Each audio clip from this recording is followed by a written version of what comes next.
ஓம் சக்தி அங்காளம்மா, ஓம் சக்தி அங்காளம்மா, ஓம் சக்தி அங்காளம்மா. உலகம் பிறக்கும் முன் ஒரு நாடி முன் பிறந்தால், கலியுகம் பிறக்கும் முன் கால் நாடி முன் பிறந்தால், சூரியன் சந்திரன் இல்லாத நாட்டிலே முந்தி பிறந்தால், மூவரை ஈண்டெடுத்தால், செத்து பிழைத்தால், சிவனுக்கே பாரியானால், மாண்டு பிழைத்தால், மறுரூபமான மாயசக்தி எங்கள் ஆதிசக்தி, எங்கள் அங்காள பரமேஸ்வரி. சிவசிவை என்கிற தீவினையாளர், சிவசிவை என்றிட தீவினை மாறும், சிவசிவை என்றிட தேவரும் ஆவா, சிவசிவை என்னை சிவகதிதானே. ஐந்து கரத்தனை யானை முகத்தினை இந்திரன் இளம்பிறை போலும் ஏற்றினை, நந்தி மகந்தனை ஞான கொழுந்தினை புந்தியில் வைத்தடி போட்டுகின்றேனே. நீங்கள் பார்த்துங்கிறது உலக புகழ்பெற்ற 51 சக்தி பீடங்களில் தலைமை பீடமாக இருக்கின்ற மேல்மலையனூர் அருள்மிகு அங்காள பரமேஸ்வரியுடைய தாலாட்டம்மனை தான் நீங்கள் பார்த்துட்ருக்கீங்க. இந்த பதிவில் என்ன கொடுக்க போகிறோம்னா, அந்த குலதெய்வ வழிபாடுனா என்ன, பித்ரு வழிபாடுனா என்ன, ஏன் குலதெய்வத்தையும் பித்ருக்களுக்கு முதன்மையாக கொடுத்துருக்காங்கன்னு சொன்னால், அவங்க தான் முதல் கடவுளாம் நமக்கு பார்த்திங்கன்னா. அதுக்கப்புறம் தான் இந்த இஷ்ட தெய்வங்கள் எல்லாமே. இன்றைக்கி இஷ்ட தெய்வத்தை தான் நிறைய போய் வணங்கிட்டு இருக்காங்க. அடிக்கடி போவாங்க, அந்த இஷ்ட தெய்வத்தை எனக்கு ரொம்ப பிடிக்குங்கன்னு சொல்லிட்டு போயிட்டுருக்காங்க. அந்த குலதெய்வ இது மறந்துட்டாங்க. குலதெய்வத்தை எப்படி வணங்கணும்னு மேற்கொண்டு பித்ருக்களுக்கு எப்படி ஆசீர்வாதம் கிடைக்கணுன்றதையும் மறந்துருக்காங்க. நமக்கு முதலில் நம்ம வீட்டில் இருக்கிற துஷ்ட சக்தி ஓடணும்னா குலதெய்வ அருள் வேண்டும். ரெண்டாவது, பித்ருக்களுடைய சாபம் நீங்கணும். ஏன்னா சாபக்கேடு ஏதாவது ஒரு பிரச்சனை இருந்தாலும் நம்ம வீட்டில் ஆட்டி படைச்சிட்ருக்கோம். பல பிரச்சனைகள், பொருளாதார தடை, ஒரு சுபகாரியங்களுக்கு தடை, பல பிரச்சனை இருக்கும். அதான் நீங்கள் பார்த்துட்ருக்கீங்க. அங்காளம்மா பல அவதாரங்களில் ஒவ்வொரு அழகாக வச்சுருப்பாங்க. அப்படி அலங்காரம் பண்ணும் போதே அதை தான் நீங்கள் பார்த்துட்ருக்கீங்க. மேல்மலையில் கோயிலில் தான் நான் காமிச்சிட்ருக்கேன். ஒவ்வொரு சிலை வடிவமைப்பும் எந்த மாதிரி இருக்குன்னு. அதுமாதிரி வீட்லேயும் பார்த்தீங்கன்னா பூஜைகள் வீட்டில் ஒரு அழகாக தனியாக வீடு ஒதுக்கி பூஜை அறைக்குன்னு தனி இது பண்ணி அதுக்கு மாலை எல்லாமே அலங்காரமாக அவ்வளோ பக்காவாக வச்சுருப்பாங்க.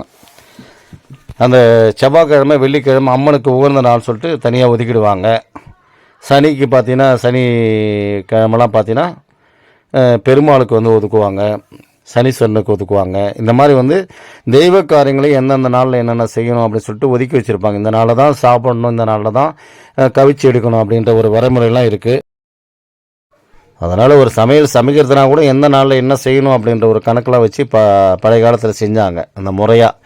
இன்னும் இது கலியுகன்றதால யாரும் பார்த்தீங்கன்னா எதுவுமே நினைக்கிறதில்ல.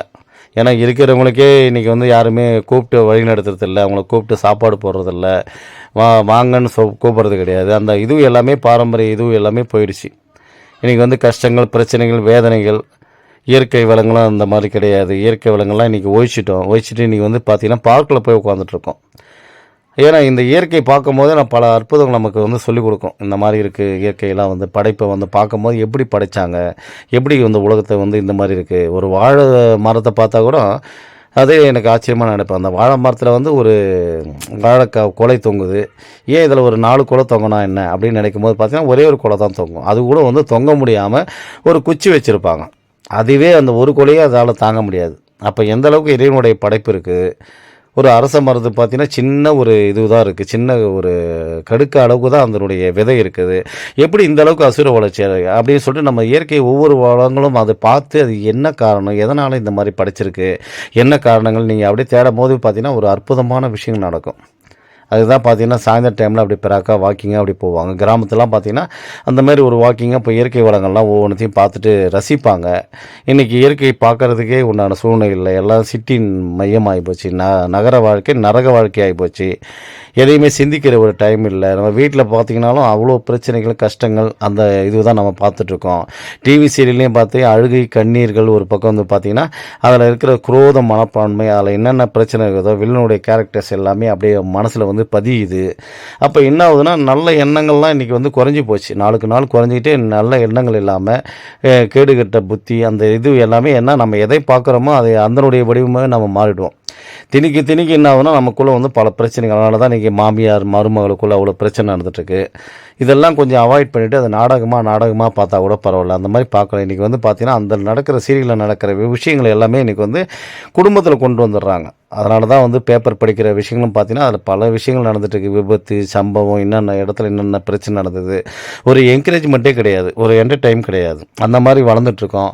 இது எல்லாமே மாறணும்னா நமக்கு இந்த குலதெய்வத்தை நம்ம தெய்வங்களை வணங்க வேண்டும். அடுத்தது வந்து பித்ருக்களை வணங்க வேண்டும்.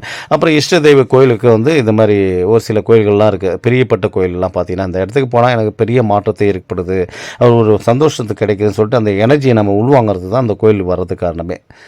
அதுக்கு தான் அந்த இடத்துல போய் உட்காந்தினா கொஞ்ச நேரம் உட்காந்தினா போடும், அந்த சக்தியானது நம்ம உடலில் பாயும். ஒரு மின்சாரம் பாயிற மாதிரி அந்த சக்தி பாயும் போது அந்த எனர்ஜி வந்து அதிகமாக கொண்டு வரும். அதுதான் காலையில் பிரம்ம முகூர்த்தத்தில் எழுந்திருக்கு பழகுங்கன்னு சொல்கிறது காரணமே. அந்த காலையில் எழுந்துட்டு இந்த பிரம்ம முகூர்த்தத்தில் ஒவ்வொரு நாளும் நீங்கள் பழகும் போதோ, நீங்கள் என்ன பண்ணணும்னு நினைக்கும் போதோ, அது எல்லாமே ஸ்டெப் பை ஸ்டெப்பு வளர்ந்து நமக்கு வந்து அந்த அசுர வளர்ச்சி கொண்டு போகும். இது எல்லாமே முறையாக நீங்கள் வந்து பண்ணிக்கிட்டே வந்தீங்கன்னா நீங்கள் பெரிய மாற்றத்தை சந்திக்கலாம், பெரிய பெரிய வளர்ச்சிக்கு போகலாம், அவங்க நினைச்ச காரியங்கள் எல்லாமே சாதிக்க முடியும். அதான் பிரம்ம முகூர்த்த நேரம். அதனால் என்னென்னா வந்து நம்ம குலதெய்வத்தை வணங்குவது எப்படி, அடுத்தது பார்த்திங்கன்னா பித்ருக்குள்ள ஆசீர்வாதம் எப்படி கிடைக்கணும், அதுக்கு அடுத்தது தான் வந்து நமக்கு இஷ்ட தெய்வங்கள் எந்த தெய்வங்களாக இருந்தாலும். ஏன்னா அந்த தெய்வத்துக்குள்ளே ஒரு கட்டுப்பாடு இருக்குது, அவங்களுக்குள்ளே வச்சுருக்காங்க. என்னை வணங்காத தெய்வங்கள் வந்து உன்னை வணங்கினாலும் அந்த ஆசீர்வாதம் கொடுக்காத அப்படின்னு சொல்லிட்டு அந்த குலதெய்வம் அவங்கக்கிட்ட பேசும், அம்மாக்கிட்டே பேசும். நீங்கள் எந்த கோயிலுக்கு போனாலும் குலதெய்வத்தை பிடிச்சாதான் நீங்கள் வந்து அந்த பித்திருக்களும் அதாவது அந்த இஷ்ட தெய்வங்களும் கூட வரும். இல்லைன்னு சொன்னால் அந்த இஷ்ட தெய்வங்களே ஏண்டா என்னை பார்க்க வந்திருக்கேடா, என்னை பார்க்க வர, அங்கே போய் உன்னுடைய குலதெய்வத்தை நீ பார்க்காம இங்கே வந்து நின்று என்னடா பிரயோஜனம் இருக்குது, ஃபஸ்ட்டு போய் உங்கள் குலதெய்வத்தை போயிடுற பாரு, அதில் ஏதோ ஒரு குறைக்குறா, அவங்க வந்து என்கிட்ட வந்து முறையிடுறாங்கடா, என்னை வந்து பார்க்காதவன் என்னைக்கு வந்து அவன் வந்து மனம் இறங்கி வந்து எனக்காக பூஜை செய்கிறானோ அன்றைக்கி நான் வந்து அவனுக்கு உதவி செய்வேன்டா, அது வரைக்கும் நீ உதவி செய்யாதன்னு சொல்லிட்டு என்கிட்ட சாபம் வாங்கியிருக்காங்கடா அவங்களாம் வந்து. அதனால் முதல்ல நீ போய் செய்ய வேண்டியது செய்யலான்னு சொல்கிறாங்க. நீங்கள் வந்து பார்த்தீங்கன்னா 10 வருஷம் 5 வருஷம் குலதெய்வ கோயிலுக்கே போகாமல் எவ்வளோ பேர் சொத்து பத்தெல்லாம் சேர்த்து வச்சு சம்பாரிச்சு வச்சு அவ்வளோ நல்லா வாழ்ந்தேன் சார், நீங்கள் ஒன்றுமே இல்லாமல் நடுத்தரில் நிற்கிறேன் சார் அப்படின்றாங்க. கேட்டிங்கன்னா என்னங்க உங்கள் குலதெய்வ கோயிலுக்கெல்லாம் போயிருக்கீங்கன்னா, இல்லை சார் நான் 10 வருஷமாக போகல சார் அப்படின்வாங்க. அந்த மாதிரி ஆகிப்போச்சு. இன்றைக்கி காலம் கடந்து எல்லாமே அந்த இடத்துக்கு போயிட்டு வெளி மாநிலம் வெளியூரில் அப்படி போய் குழப்ப தேடி போகிறவங்க வந்து குலதெய்வத்தை மறந்துடுறாங்க. இன்னும் ஒரு 10 வருஷம் போச்சுன்னா குலதெய்வம் எங்கே இருக்குன்னு அடுத்த ஜென்ரேஷனுக்கு தெரியாது. அந்த மாதிரி ஆகிடுச்சு. இன்றைக்கி திருமணத்தில் வந்து நடத்த வேண்டிய காரியங்கள் எதுவுமே நடத்த முடியல, குழந்தை பாக்கியம் இல்லை, கணவன் மனைவி விவாகரத்து, கோர்ட்டு கேஸுன்னு இதுமாரி நடந்துகிட்ருக்கு. வீட்டில் வந்து நிம்மதி இல்லாததான் இருந்துகிட்ருக்கு. ஒவ்வொரு வீட்லேயும் ஒவ்வொரு கதைகள் இருக்குது, அந்த மாதிரி பிரச்சனைகள்லாம் இருக்குது. அதுக்கு காரணம் என்னென்னா இந்த சாபம் தான், இந்த பித்ரு சாபம், குலதெய்வ சாபம். அதை வந்து நீக்கிறதுக்கு முதல்ல நீங்கள் அதை வழி பண்ணிங்கனாவே மற்ற பிரச்சனைகள் எல்லாமே கொஞ்சம் கொஞ்சமாக குறைஞ்சிரும். அப்போ வந்து மாதம் பௌர்ணமி ஆனால் குலதெய்வ கோயிலுக்கு போகிறத பழக்கமாக வச்சுங்க. அமாவாசை ஆனால் இந்த மாதிரி இந்த அமாவாசை இதுக்காக வரலாம், இல்லை பித்ரு தோஷத்துக்காக நீங்கள் வந்து சரி பண்ணலாம். அமாவாசை வந்து பித்ரு கோயிலுக்கு தான், அதுதான் ஆதி காலத்திலே வந்து பார்த்திங்கன்னா அமாவாசை வந்து அந்த வழிபாட்டு முறையில் கொடுத்துருப்பாங்க. இந்த மாதிரி இருக்குது. நாங்கள் வந்து பாரத போர் வந்து இந்த 4 நட்சத்திரம் குறிக்கும் போது பார்த்திங்கன்னா அமாவாசை குறிச்சிருவாங்க. அப்படி அமாவாசை குறிக்கும் போது சூரியனும் சந்திரனும் வந்து காட்சி கொடுப்பாங்க. அன்றைக்கி தான் திதி கொடுக்குற மாதிரி எல்லாமே நீங்கள் கதைகள்லாம் பார்த்துருக்கலாம். எதுக்குன்னு சொன்னால் இதெல்லாம் கொடுக்குறது அந்த ஆதி காலத்துலேயே அவங்க கொடுத்துருக்குறாங்க, திதி கொடுக்குற பழக்கங்கள்லாம். இன்றைக்கி மறந்துருக்குறோம் எல்லாமே. ஏன்னா அவங்கெல்லாம் இருக்கும் போதே அவங்க நம்ம சரியாக பராமரிக்கிறதில்ல. பார்த்திங்கன்னா அவங்க போயிட்ட பிறகு நம்மளை பார்க்க போகிறாங்கன்னு நினச்சிட்டு எல்லாருமே மறந்துருக்குறோம். நிச்சயமாக நம்மளை சுற்றி அமானுஷ்ய சக்தி பார்த்துட்ருக்கு. நம்மளை முதல்ல வந்து கெட்ட சக்தி உள்ளே வருதுன்னா இந்த பித்திருக்குள்ளே தாண்டி தான் உள்ளே வரணும், குலதெய்வத்தை தாண்டி தான் ஒரு வீட்டுக்குள்ளே ஒரு கெட்ட சக்தி உள்ளே வரும். இதை வந்து கெட்ட சக்தி போக்கணும்னா நம்ம இந்த இறைவர்களோடு பயணிக்கும் போது நமக்குள்ளே எந்த வித பிரச்சனையும் வராது. அதனால் பித்தர்களுக்காக தான் அமாவாசை வழிபாடு எல்லாமே. இப்போ அமாவாசை வழிபாடு எப்படி கடைப்பிடிக்கணும்னா வந்து காலையில் வந்து வீட்டில் வந்து பெருக்கி, அதாவது கோலம் போடக்கூடாதுன்னு சொல்லுவாங்க, தண்ணி தெரியக்கூடாதுன்னு. ஏன்னு கேட்டிங்கன்னா அந்த வீடே வந்து இழவு வீடாக நம்ம மனசில் நினச்சிருக்கோம். அவங்கள அந்த மைண்டை நினச்சாவே போதும். மைண்டை நினச்சிக்கிட்டு அவங்களுக்கு தேவையான சாப்பாடு, அன்னதானங்க, அதாவது நீங்களே வந்து உங்கள் கையாலே சமைக்கணும். ஏன்னா அந்த மருமகள் தான் சமைக்கணும்னு சொல்கிறாங்க. காரணம் என்னென்னா அம்மா வந்து பிள்ளைகள் பிரச்சனைகள் அவங்களுக்குள்ளே இருக்கும், 1008 பிரச்சனை. ஆனால் வெளியிலேருந்து நீங்கள் வந்திருப்பீங்க இல்லையா, நான் ஏன் கஷ்டப்படணும், நான் குழந்தை இல்லாமல் இருக்கிறேனே, கஷ்டப்படுறேனே, எனக்கு வந்து சுபகாரியம் நடத்த முடியல, இவங்களை கட்டிக்கிட்டு வந்ததுக்கு பாவத்துக்காக எனக்கே இந்த மாதிரி சோதனை காட்டுறேன்னு சொல்லிட்டு அழுது நீங்கள் புலம்பும் போது அந்த குலதெய்வம், ஏன்னா நீங்கள் வேற ஒரு இடத்த உங்கள் குலதெய்வத்தெல்லாம் விட்டுட்டு இந்த இடத்துக்கு வந்திருக்கீங்க, இதுதான் உங்கள் குலதெய்வமாக நினைக்கிறீங்க. அப்போ அந்த கனெக்டிவிட்டி சாமிக்கும் உங்களுக்கு வந்து ஒரு தொடர்பு ஏற்படுத்தி கொடுக்கும். தொடர்பு ஏற்படுத்தி கொடுக்கும்போது தான் அப்போ தான் தெரிஞ்சுக்கிங்க, ஓகே அப்பா வந்து மருமகள் வந்து நமக்காக வந்து இந்த கேட்குறா, அவள் சொல்கிறது கேட்குறது நியாயம் தானே, அவள் என்ன இப்போ கேட்குறா, எனக்கு வந்து ஏன் இந்த கஷ்டங்கள் கொடுத்துருக்க, என்னை வந்து இந்த மாதிரிலாம் பிரச்சனையை சந்திக்க வச்சுருக்கேன், நான் என்ன பாவம் பண்ணேன்னு சொல்லும் போது அந்த சாமியானது மனம் இறங்குறது. நீங்கள் இதை வந்து சமைக்கிறவங்க யாரும் வந்து மேக்ஸிமம் வந்து பார்த்தீங்கன்னா உண்ணாவிரதம் இருக்க தேவையில்லை. மற்றவங்க இருந்தால் போதும். அந்த பிள்ளைகள் வந்து அந்த வீட்டில் வந்து விரதம் இருந்து படைச்சிட்டு அவங்களுக்கு பிடிச்ச சமையல் என்னென்ன சாப்பிடுவாங்கன்னு மனசுக்குள்ளே உங்களுக்கு என்ன தோணுதோ அதெல்லாம் வந்து வாழை இலையில் வச்சு பொரியல் எல்லாமே வந்து ஸ்வீட்டு காரம் அவங்களுக்கு பிடிச்ச இது எது வேணாலும் செய்யலாம். சைவமும் செய்யலாம், அசைவமும் செய்யலாம். அவங்க என்னென்ன சாப்பிடுவாங்களோ. ஒரு சிலர் நாங்கள்லாம் பார்த்தீங்கன்னா சரக்கு அடிக்கிறவங்க தான் சரக்கே வச்சு படைப்போம். அந்த மாதிரி படைக்கும் போது என்னன்னா அந்த பித்ருக்கள் சாப்பிடும். நீங்கள் 3 இலை போட்டு வீட்டு வாசப்படியில் போடணும். 3 இலை போட்டு அதான் கூட வந்து என்னென்னா இந்த இது வந்து கொடுப்பாங்க. அதாவது எள்ளு உருண்டை, எள்ளுகள் சேர்க்கணும். எள்ளு வந்து தயிர் சாத்தோடு சேர்த்து கலந்து பிண்ட மாதிரி வைப்பாங்க. நம்மளால் அது செய்ய முடியலன்னு சொன்னால் எள்ளு உருண்டை வாங்கி வச்சிடலாம். ஒரு பவுண்டை கூல்ட்ரிங்க்ஸு, தண்ணி, கிளாஸில் ஒரு தண்ணி, இதை எடுத்துக்கிட்டு எனக்கு வந்து ஆசீர்வாதம் பண்ணுங்கள், இந்த வீட்டில் வந்து நீங்கள் நல்ல சக்தியாக இருந்து எனக்கு வழி நடத்துங்க சொல்லிட்டு ஆசீர்வாதம் வாங்கணும். சூரியனை பார்த்து கிழக்கு நோக்கி சூரியன் நமஸ்காரம் பண்ணிவிட்டு வீட்டு வாசப்படியில் 3 இலை போட்டு அதை அப்படியே விட்டுடணும். நாய், பூனை எது வேணாலும் சாப்பிடலாம். ஜீவராசிகள் எது சாப்பிட்டாலும் வந்து அந்த ஆத்மாவே வந்து அங்கே வந்து சாப்பிட்ற மாதிரி ஒரு ஐதீகம். இது இன்றைக்கும் புராண காலங்களில் இருந்துகிட்ருக்கு. இது ஒரு சிலர் வழி நடத்துகிறாங்க. பார்த்தீங்கன்னா பக்காவாக இருந்துகிட்ருக்காங்க. அவங்களாம் வந்து அமாவாசைனா கரெக்டாக இந்த மாதிரி காக்கைகளுக்கு சோறு வைக்கிறது, அவங்களுக்கு வந்து மூதாரி நினச்சி விரத வழிபாடெலாம் கடைபிடிக்கிறாங்க. அவங்களாம் நிச்சயமாக நல்லா இருக்கிறாங்க. அதை எதையுமே நான் கண்டுகளை எதையுமே செய்கிறதில்ல அப்படின்னு நினைக்கிறவங்க பெரிய கஷ்டங்கள், பெரிய போராட்டங்கள், வாழ்க்கையில் நடக்க வேண்டிய அத்தனை சுபகாரியங்களுக்கும் தடையாக இருந்து அவங்களுக்கு வந்து அப்படியே என்ன பண்ணுறதுன்னு தெரியலாமல் நிற்பாங்க. அதுதான் பித்ரு சாபம் என்பது. அந்த பித்ரு சாபத்தை வந்து மாதம் நீங்கள் வந்து இதுமாதிரி போட்டுகிட்டே வந்தீங்கன்னாவே அந்த பித்ரு சாபத்தை வந்து விடுதலை ஆகிறீங்க. ஒரு 6 மாதத்துக்குள்ளே அந்த விடுதலை ஆகிடுவீங்க. வீட்டில் வந்து நல்ல சக்தியாக மாற ஆரம்பிச்சிருவாங்க. ஏன்னா அமாவாசைக்கு தான் அந்த பித்ருக்களுக்கு எல்லாமே வந்து ரிலீஸ் பண்ணுறாங்க. நீங்கள் போய் உன்னுடைய பிள்ளைகளை பார்க்கலாம், நீங்கள் எல்லாரையுமே பார்த்துட்டு ஒரு நாள் போய் பாங்கன்னு சொல்லிட்டு அவங்கள அத்தனை பேருமே அனுப்புகிறாங்க. அப்படி அனுப்பும் போது சாப்பாடு சாப்பிடல இங்கே வந்து பார்க்குறவங்க நம்ம நினைப்பே இல்லைன்னு சொல்லும் போது அது வந்து கெட்ட சக்தியாக மாறிடுது.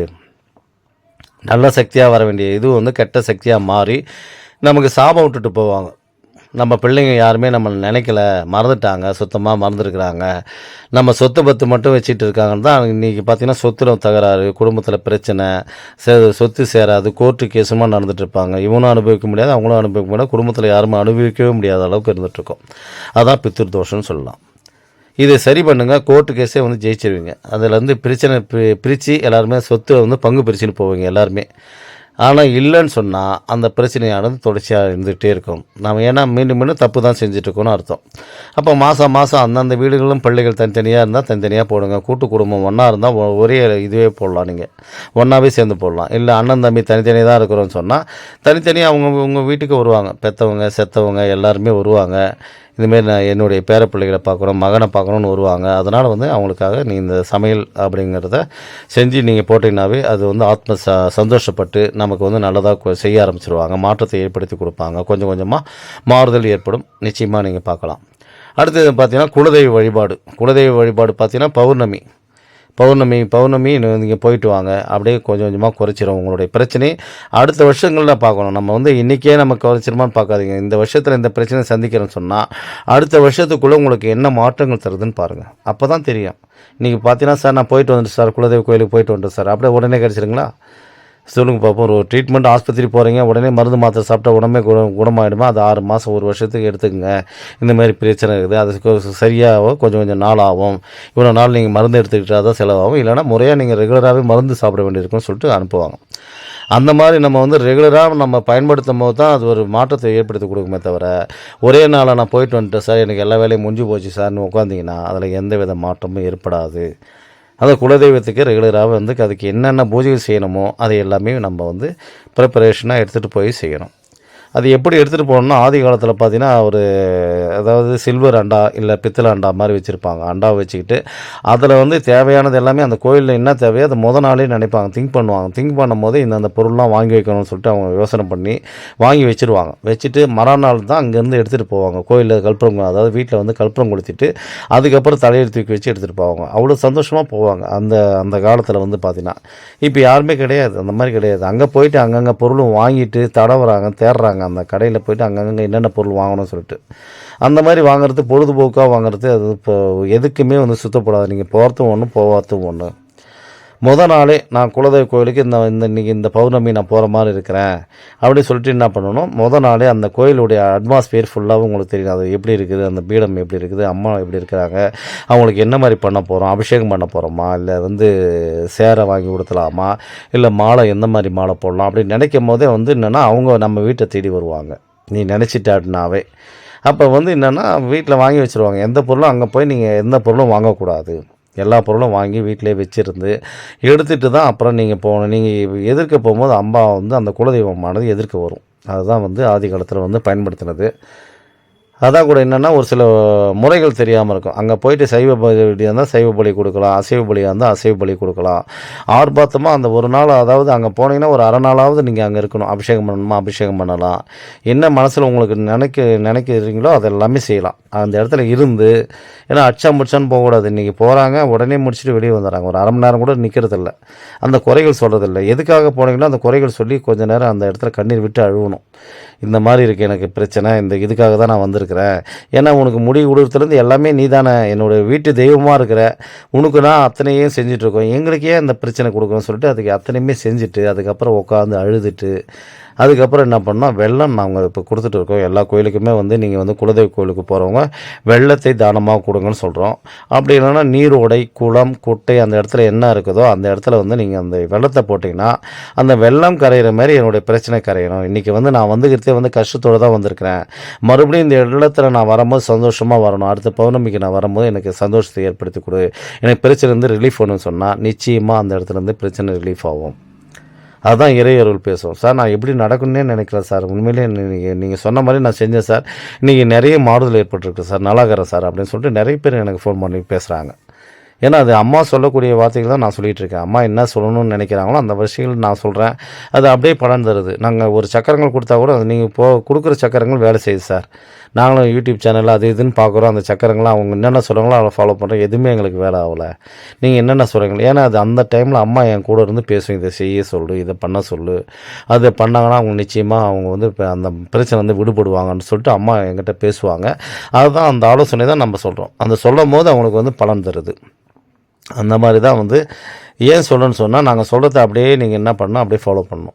அப்படியே கிழக்கு நோக்கி சூரிய நமஸ்காரம் பண்ணிவிட்டு, ஐயா இந்த மாதிரி என்னுடைய பிரச்சனை இந்த மாதிரி இருக்குது, அதனால தான் குலதெய்வ கோயிலுக்கு வந்திருக்கேன், என்னுடைய பிரச்சனை தீர்த்து கொடுக்கணும், எனக்கு கடன் பிரச்சனை இருக்குது, என்னை சுற்றி வாழவே எனக்கு தகுதி இல்லாத அளவுக்கு இருந்துகிட்ருக்கு, எதனா பண்ணிடலாமான்னு கூட நினைக்கிறேன், அந்த மாதிரி எனக்கு கஷ்டங்கள் வேதனைகள் அவ்வளோ பிரச்சனை இருந்துகிட்ருக்கு, நான் என்ன பண்ண போகிறேன்னு தெரியல, இன்னும் 2 மாதம் தான் டைம் இருக்குது, அதுக்குள்ளே நான் ரெடி பண்ணி ஆகணும், கொடுத்தாகணும், கடன் அடைக்க முடியல அப்படின்னு சொல்லிட்டு அப்படியே கண்ணீர் விட்டு அழுவணும். அழுதுட்டு என்ன பண்ணோம், அந்த வெள்ளத்தை தலையில் வச்சுருந்து அந்த நீரோடை, குளம், குட்டை அது மாதிரி இடத்துல போட்டுடலாம், அந்த கோயிலை சுற்றி எங்கே இருந்தாலும். அப்படி இல்லைன்னு சொன்னால் பிரசாதம் இருக்குது அப்படின்னு சொன்னால் பிரசாத கூடத்தில் போயிட்டு எடுத்துன்னு போய் அந்த வெள்ளத்தை தானமாக கொடுங்க. அப்படி கொடுக்கும்போது என்னென்னா கொஞ்சம் கொஞ்சமாக குறைய ஆரம்பிச்சிடும். நீங்கள் எப்போல்லாம் குலதெய்வ கோயிலுக்கு போகிறீங்களோ அப்போல்லாம் வெள்ளத்தை இந்த மாதிரி பண்ணிட்டு வரணும். பண்ணும்போது உங்களுக்கு அந்த இடத்துல நல்ல நல்ல விஷயங்கள்லாம் ஏற்படுத்தி கொடுக்கும். இது நான் அனுபவமான உண்மை. நான் நிறைய பேருக்கு சொல்லி ரெஃபர் பண்ணியிருக்கேன். நிறைய பேர் போட்டுட்டு வந்திருக்காங்க. நல்ல நல்ல வாய்ப்பு அவங்களுக்கெல்லாம் என்ன அமைஞ்சிருக்கு. நிறைய பேர் ஃபோன் பண்ணி சொல்கிறாங்க. அதுக்காக தான் சொல்ல வரேன். நான் எதுக்கு கொடுக்குறோன்னு சொன்னால் எல்லாருமே பயன்படுத்தணும். ஏன்னா இன்றைக்கி மலையனூர் கோயிலில் லட்சக்கணக்கான பேர் வந்துட்டுருக்காங்க. எல்லாருக்கும் ஒரு சிலருக்கு பிரச்சனை தீர்ந்துருக்கு, ஒரு சிலருக்கு தீராமல் இருக்குது. நம்ம என்ன விடுபட்டிருக்கோம்னு சொல்லிட்டு யோசனை பண்ணுங்கள். அதெல்லாம் செஞ்சுட்டு வாங்க. வெடிகாலத்தில் பிரம்ம முகூர்த்தத்தில் எழுந்துருங்க. எழுந்திருச்சிங்கனாவே உங்களுக்கு பல அறிகுறிகள் சொல்ல ஆரம்பிச்சிடும். அதான் நான் இன்றைக்கி பார்த்தீங்கன்னா இந்த மார்கழி மாதத்தில் எக்கச்சக்கமான கூட்டங்கள் வந்தபடியே இருக்குது. 100 பஸ்ஸாவது வரும். ஏன்னா இந்த மலையனூர் கால்படாதவங்க யாரும் இருக்கிறதுக்கு வாய்ப்பு இல்லை. இன்றைக்கி பார்த்திங்கன்னா 51 சக்தி பீடங்களில் முதன்மை பீடம் சொல்கிறாங்க. அதனால் நம்ம இந்த மலையனூர் கோயிலுக்கு நிச்சயமாக போயே வரணும் இந்த தடவை அப்படின்னு சொல்லிட்டு நிறைய பேர் கிளம்பி வந்துட்டுருக்காங்க. நீங்கள் பார்க்குறீங்கன்னு சொன்னால், இதுதான் பார்க்குறீங்கன்னு சொன்னால் அம்மா உங்களை அழைக்கிறாங்கன்னு அர்த்தம். அதனால் இந்த மலையனூர் கோயில் இப்போ தான் நான் புதுசாக பார்த்துட்ருக்கேன் சார், உங்கள் வீடியோ பார்த்தோன்னே வரணும் போல் இருக்குது சார்னு சொன்னால், நான் அழைக்கலை உங்களை, அம்மா தான் அழைக்கிறாங்கன்னு நினச்சிங்க. ஏன்னா எந்த ஒரு இதுவுமே அதுவாக தான் சொல்லும். உங்களுக்கு ஏதோ ஒரு கஷ்டங்கள் இருக்கும், பிரச்சனை இருக்கும், அப்போ தள்ளும் போது பார்த்தீங்கன்னா என்னோடய வீடியோ வரும். வீடியோ வருதுன்னா இந்த அமானுஷ்ய சக்தி உங்ககிட்ட பேசுதுன்னு அர்த்தம். ஏதோ ஒரு விஷயத்துக்காக பிரச்சனைக்காக இருந்திருப்பீங்க. அந்த பிரச்சனைக்கு ஒரு தெளிவு கிடைப்பாங்க. நிறைய பேர் இன்றைக்கி ஃபோன் பண்ணிவிட்டு கேட்டுட்டு வராங்க. சார் ரொம்ப கஷ்டப்பட்டுருக்கோம் சார். நானும் 5 வருஷம் 6 வருஷமாக வந்து இந்த அமானுஷ்ய சக்தி மூலிமா பேய், பிசாசு, ஏவல்னு சொல்கிறாங்க சார். அதெல்லாம் இருக்குது. அதனால் வந்து நாங்களும் கழிப்படுத்துகிறோம். பல இடத்துல போய் பார்த்துட்டு வந்துட்டோம். ஆனால் எந்த தீர்வும் கிடைக்கல சார். அப்படியே நாங்கள் சுற்றிட்டு தான் சார் இருக்கிறோம். உங்களுடைய வீடியோ பார்த்த பிறகாவது உங்ககிட்ட வந்தால் ஒரு தீர்வு கிடைக்குமான்னு நினச்சிட்டு தான் சார் நம்பிக்கையோடு வந்துட்டுருக்கோம்னு சொல்லிட்டு இன்றைக்கி வந்துட்டுருக்காங்க. ஏன்னா வந்து இன்றைக்கி வந்து பார்த்தீங்கன்னா 80 பேர் வந்து உங்களுக்கு வந்து ஏமாத்து பேர் வழி தான் சுற்றிட்டுருக்காங்க. ஏன்னா முறையான அவங்களுக்கு வந்து தெரியாது எப்படி தகவல் அது என்ன பண்ணணுன்ற விஷயங்கள்லாம் தெரியாது. அதனால் நானும் செய்கிறேன்னு சொல்லிட்டு செஞ்சிட்ருக்காங்க. அப்போ நம்ம வந்து முழுமையாக இவங்ககிட்ட யார்கிட்ட ஒப்படைச்சோம் நம்ம வந்து அப்படின்றத பார்க்கணும். இன்றைக்கி வந்து ஏதோ நம்மளும் உட்காந்தோம் கழிப்படுத்தோம். ஏன்னா சுற்றி எலுமிச்சம்பழம் சுற்றி போகிறவங்களாம் இன்றைக்கி வந்து கழிப்படுத்திட்டுருக்காங்க. அதுவும் இல்லாத அருள்வாக்கு சொல்கிறவங்களாம் இன்றைக்கி கழிப்படுத்திட்டுருக்காங்க. அதனால் இந்த மாதிரி வந்து நம்ம யாருக்குன்னா சிக்கியிருக்கிறோமா அப்படின்னு யோசனை பண்ணணும். ரெண்டாவது பார்த்திங்கன்னா இந்த மாதிரி அமானுஷ்ய சக்தியெல்லாம் வந்து ஒரு கெட்ட அதாவது ஒரு துஷ்ட சக்திகள்லாம் வந்து இந்த சுடுகாட்டு எல்லையில் தான் போகும். மற்ற எல்லைக்குமே எதுக்குமே அது கட்டுப்படாது. அந்த மாதிரி இருக்குது. நீங்கள் வந்து வரீங்கன்னு சொன்னால் இந்த இடத்துல வந்து நம்ம செய்யும் போது நிச்சயமாக அது பலன் தரும். அதான் சுடுகாட்டு மயான காளின்னு சொன்னால் இங்கே தான் பிணமே எரிக்கிறதே அதுதான் நீங்கள் பார்த்துட்ருக்கீங்க. டெய்லி வந்து பிணம் வந்து எரிக்கிறதுனா இந்த இடத்துல தான் வந்து எரிப்போம். இந்த கோயிலே சுடுகாட்டு எல்லையில் தான் இருக்குது. இந்த மாதிரி எங்கேயுமே நீங்கள் பார்த்துருக்க வாய்ப்பு இல்லை. இது வரைக்கும் எல்லா கோயிலுக்கும் போயிருப்பீங்க. இதுமாரி சுடுகாட்டுன்னு பார்த்தீங்கன்னா ஒன்று காசி, அது என்னென்ன காசி வந்து பிணம் எரிக்கிறதுக்காகவே போகிறாங்க. ரெண்டாவது பார்த்தீங்கன்னா அந்த பிணத்தோடைய சாம்பலை வந்து எடுத்துகிட்டு போய் கரைப்பாங்க, அஸ்தி கரைப்பாங்க. ஒரு சிலர் சடலமாகவே போயிட்டு அப்படியே போட்டுட்டு வருவாங்க. அந்த மாதிரி தான் இருக்குது. அந்த இடத்துக்கு ஒரு ஐதீகம் இருக்குது. அந்த மாதிரி பார்த்தீங்கன்னா இந்த இடத்துல வந்து பிணம் எரிக்கிறதுக்காகவே நாங்கள் இந்த இடத்துல வந்து உருவாக்கிறோம். ஆதி காலத்துலேருந்து பிணத்தை எரிச்சிட்ருக்கோம். இன்றைக்கும் அதை காமிச்சிட்ருக்கோம் பாருங்கள். இன்றைக்கி வந்து எல்லாருக்குமே தெரியும். ஒரு சிலருக்கு இது மட்டும்தான் தெரியாது. இது சுடுகாடு எல்லை அப்படிங்கிறது தெரியாது. அதான் நான் காமிச்சிருக்கேன். ஏன்னா இன்றைக்கி வந்து பல பேர் பார்த்துட்டு இருப்பீங்க, பார்த்துட்டு ஃபோன் பண்ணுறீங்க. ஏன்னா இந்த இடத்துல வந்து பிணம் எரிக்கிறது ஆதி காலத்துலேருந்து இன்றைக்கும் அதை பயன்படுத்திங்கிறன்றதை காமிச்சிட்ருக்கேன். நீங்கள் வந்து உண்மையாக பொய்யான்றது நீங்கள் எப்போ வந்தாலும் எதனா ஒரு டைமில் வந்து பார்த்தீங்கன்னா தெரியும். பிணம் எரிஞ்சிக்கிட்டே தான் இருக்கும். அந்த சாம்பலை தான் வந்து நாங்கள் விபூதியாக வந்து யூஸ் பண்ணி கொடுத்துட்ருக்கோம். நிறைய வேலைக்காக பயன்படுத்திகிட்ருக்கோம். ஏன்னு சொன்னால் அந்த கெட்ட சக்திகள் துஷ்ட சக்திகளை இந்த இடத்துல தான் பண்ணுறோம். இங்கே வந்து உள்ளே வந்து காளியம்மா இருக்குது. அந்த மயான காளி தான் உக்ர தெய்வம். அந்த காளிக்கு தான் வந்து பூஜைகள் நிறைய. இன்றைக்கி பிரச்சனை இருக்குன்னா கூட நீங்கள் வந்து இந்த இடத்துல கொமிட்டிக்காய், ஊமத்தங்காய், எலுமிச்சம்பழம், பூசணிக்காய், ஒரு கோழி வாங்கி கூட அப்படியே காவு கொடுத்து நீங்கள் உங்களை சுற்றி போட்டுக்கிட்டு போயிடலாம்.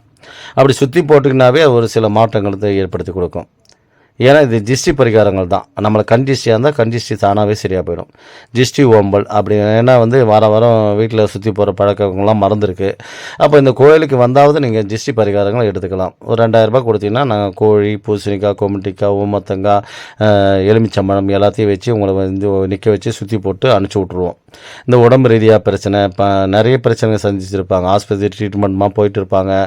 பார்த்தீங்கன்னா நல்லாவே இல்லை சார், எல்லாமே நார்மலாக இருக்குதுன்னு சொல்கிறாங்க சார். நானும் ஆஸ்பத்திரி பல வருஷமாக போயிட்டுருக்கேன் சார். நார்மலாக தான் இருக்குதுன்னு சொல்கிறாங்களே தவிர எங்களுக்கு எந்த வித தீர்வும் கிடைக்கல சார் நினைக்கிறவங்க இது மாதிரி சுற்றி போட்டுட்டு போயிடலாம். இது அற்புதமாக வேலை செய்யும். இந்த நிறைய பேர் பார்த்தீங்கன்னா இந்த கொமிட்டிக்காய், ஊமத்தங்காய், எலுமிச்சம்பழம்லாம் வந்து சூளத்தில் சொல்லுவாங்க. அதான் நீங்கள் பார்த்துட்ருக்கீங்க. ஏன் சொல்லணும்னு சொன்னால் இந்த கெட்ட சக்தி இந்த இடத்துல போயிடுங்கிறது ஒரு ஐதீகம். அதனால் வந்து பார்த்திங்கன்னா இந்த பேய், பிசாசு, பில்லி, சூன்யம், ஏவல், செய்வினை கோளாறு இதனால் பாதிக்கப்பட்டிருக்கீங்க அப்படின்னு சொன்னால் இந்த இடத்துல வந்து நிரந்தர தீர்வு கிடைக்கிது. அம்மா வந்து பார்த்துட்டு இருக்காங்க. பல இடத்துல பார்த்துட்டு தான் நீங்கள் வரீங்கன்றது அம்மாவுக்கு தெரியும்.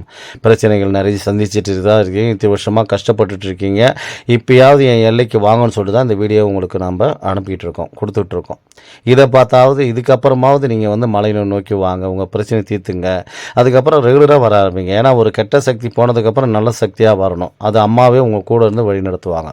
அதனால தான் மாதம் அமாவாசைனா இந்த மக்கள் வந்து எக்கச்சக்கமான கூட்டங்கள் வந்தபடியே இருக்குது. இனி வருங்காலங்களையும் எக்கச்சக்கமாக கூட்டங்கள் வரும். அது எந்தவித மாற்றமும் கிடையாது. ஏன்னா மலையனூர் அம்மாவை வந்து நம்பி யாரும் இதுவரைக்கும் ஏமாந்து போனது கிடையாது. திருப்பதி சென்று வந்தால் திருப்பம் வரும், மலையனூர் சென்று வந்தால் மாற்றங்கள் வரும் என்பதை நான் உறுதியாக அடித்து சொல்கிறேன். அதனால் இந்த இடத்துல வந்து போனவங்க நிச்சயமாக அத்தனை பேருக்கும் பலன் கொடுத்துருக்காங்க. அமானுஷ்ய சக்தி நம்ம கூட இருந்து வழி நடத்துது, பேசுதுன்றது நிச்சயம் நிறைய பேருக்கு தெரியும். அதனால தான் வந்து இன்றைக்கி வந்து பார்த்திங்கன்னா நிறைய பேர் மாலை போட்டுட்டு வந்துட்டுருக்காங்க. ரெண்டாவது பார்த்திங்கன்னா நடைபயணமாக வருவாங்க, சாப்பிடாமல் வருவாங்க, அம்பாவை பார்த்துட்டு தான் சாப்பிடணுன்ற ஒரு கணக்கோடு வருவாங்க. இங்கே வரும்போது ஒரு சந்தோஷம் அவங்களுக்கு உள்ள ஒரு இரட்டிப்பு தன்மை வரும். அம்மாவை எப்போ பார்க்க போகிறோம், அம்மாவை எப்போ பார்க்கலாம் அப்படின்ற மாதிரி. அதனால தான் ஊஞ்சல் தாளாட்டமெல்லாம் அவ்வளோ அழகாக பார்ப்பாங்க. கரகோஷம் போடுவாங்க. ஓம் சக்தி அங்காளம்மா, ஓம் சக்தி அங்காளம்மன் வரும்போது அந்த ஊஞ்சல் தாளாட்டம்மன் வரும்போது அவ்வளோ சத்தம் போடுவாங்க. அதான் நீங்கள் பார்த்துட்ருக்கீங்க. இந்த மயான காளிக்கு தான் இந்த பூஜைகள் எல்லாமே. இந்த மயானத்தில் வந்து நீங்கள் செய்கிற ஒவ்வொரு பூஜையும் சக்ஸஸ் பண்ணி கொடுக்கும். அதனால் இங்கே கோயிலுக்கு வரீங்கன்னா முதல்ல வந்து ஃபோன் பண்ணி என்னுடைய நம்பருக்கு கான்டாக்ட் பண்ணிவிட்டு அதுக்கப்புறம் வாங்க. அப்பாயின்மெண்ட் போட்டுட்டு வந்து பாருங்கள். ஃபஸ்ட்டு டெஸ்ட் பண்ணணும்னா 2000 வாங்கிட்டு இருக்கோம். பம்போடுக்கு வச்சு உங்கள் வீட்டில் என்ன பிரச்சனை அருள்வாக்கு கேட்டு அம்மா மூலியமாக உங்களுக்கு வந்து சொல்கிறோம். இதுதான் மயான காளி. ஓம் காளி பகவதி பைரவி என்னை எதிர்த்து வந்த இதயம் கட்டு கடுகுவன பட்சியை கட்டு மிருகத்தை கட்டு. ஓம் காளி ஓம் ருத்ரி ஓங்காரி ஆங்காரி அடங்களை கட்டினே சபை கட்டு சத்துரை கட்டு எதிரியை கட்டு எங்கேயும் கட்டு சிங் பங் லங் லங். ஓம் சிவாய நம ஓம் ஸ்ரீம் க்ளீம் வாம நம சிவாகா. இந்த சேனலுக்கு எல்லாமே லைக் பண்ணுங்கள், சப்போர்ட் பண்ணுங்கள், ஷேர் பண்ணுங்கள். என்னோட நம்பருக்கு வந்து கான்டாக்ட் பண்ணலாம். எந்த சந்தேகமாக இருந்தாலும் கேட்டு தெரிஞ்சுக்கலாம். நன்றி, வணக்கம். மேல்மலையினர் தலைமை பூசாரி பூபதி ராஜா.